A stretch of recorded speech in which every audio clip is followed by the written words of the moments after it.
অনেক পর্যবেক্ষণের পর শেষমেশ এই সিদ্ধান্তে আসা গেছে যে রবিবার হলো একটি অলস দিন। বিশেষ করে আমাদের মতো অলস পাবলিকের জন্য তো অলস দিন বটেই, তোমাদের জন্য কি আমি জানি না। সারা সপ্তাহ ওই ধ্যারধারে গোবিন্দপুর ওটসের স্মুদি খেয়ে আমার মুখ পচে গিয়েছিল, তাই আমি প্রত্যেক দিন এই রবিবারটার অপেক্ষা করতাম, কারণ আমি জানি ভালো করেই রবিবারটায় আমার বাড়িতে কিন্তু নান আর টেলটেলে ঘুগনি আসবেই। তো যাই হোক, তো সেটাই খেয়ে আজকে ব্রেকফাস্টটা সারলাম। তারপরেই যখন রান্নাঘরে গেলাম তখন দেখলাম বাবা বাজার থেকে চলে এসছে অনেকক্ষণ আগেই, আর বাবা যা যা নিয়ে এসছে সেগুলোই কিন্তু মা এখন গুছিয়ে রাখছে। জিজ্ঞাসাবাদ করে জানা গেল আজকে চিংড়ি মাছের মালাইকারি হচ্ছে, আর হচ্ছে এই কলমি শাক ভাজা, আর তার সাথে লাল শাকও এনেছে, বাট আজকে হবে না, এটা কালকে হবে রান্না।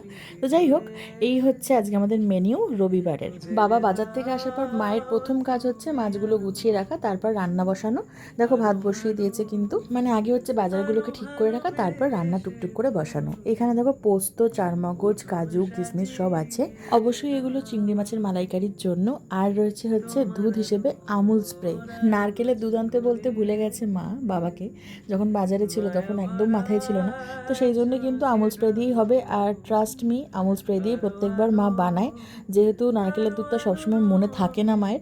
এই দেখো রেডি হয়ে গেছে, দেখতে তো দারুণ লাগছে। এবার বলবো খেয়ে কেমন হয়েছে। আজ আমার এত এক্সাইটমেন্ট যে আমি তাড়াতাড়ি করে স্নান করে চলেও এসেছি। দেখো এটা কিন্তু নতুন নাইটি মা আমাকে কিনে দিয়েছে, তাই বারবার তোমাদেরকে দেখাচ্ছি। ভালো লাগছে আমাকে এটা পরে। তো যাই হোক, আজ কিন্তু তাড়াতাড়ি করে খেতে বসে পড়েছি, কারণ আজকে আমি ভাত খাবো। সপ্তাহের প্রায় প্রত্যেকটা দিনে আমি ডালিয়া খেয়েছি, ওই সেদ্ধ ডালিয়া খেতে আর ভালো লাগছিল না, তাই আমি ঠিকই করে নিয়েছিলাম যে সারা সপ্তাহ আমি ডালিয়া খেলেও আমি কিন্তু রবিবার দিনটা পেট ভরে ভাত খাবো। তো প্রথমে খেয়ে নিয়েছিলাম কলমি শাক ভাজা দিয়ে। আমাদের কিন্তু প্রত্যেক রবিবার একটা শাক ভাজা থাকেই, আর অনেকটা ভাত সেটা দিয়ে খাওয়া হয়ে যায়। আর তারপরে হচ্ছে চিংড়ি মাছের মালাইকারি। বিশ্বাস করো তোমরা, আমার মায়ের হাতের এই চিংড়ি মাছের মালাইকারি যে কোনো বড় রেস্তোরাঁকে হার মানাবে, আমি গ্যারান্টি দিচ্ছি। কারণ টেস্টটা আমি বুঝি, যদি আমার মুখে ভালো না লাগে সেটা আমি মুখেই বলতাম যে না, মোটামুটি হয়েছে।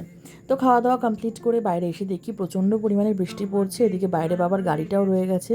তো চলো আজকের মতো ব্লগ এইটুকুই, আর পরে দেখা হচ্ছে, টাটা।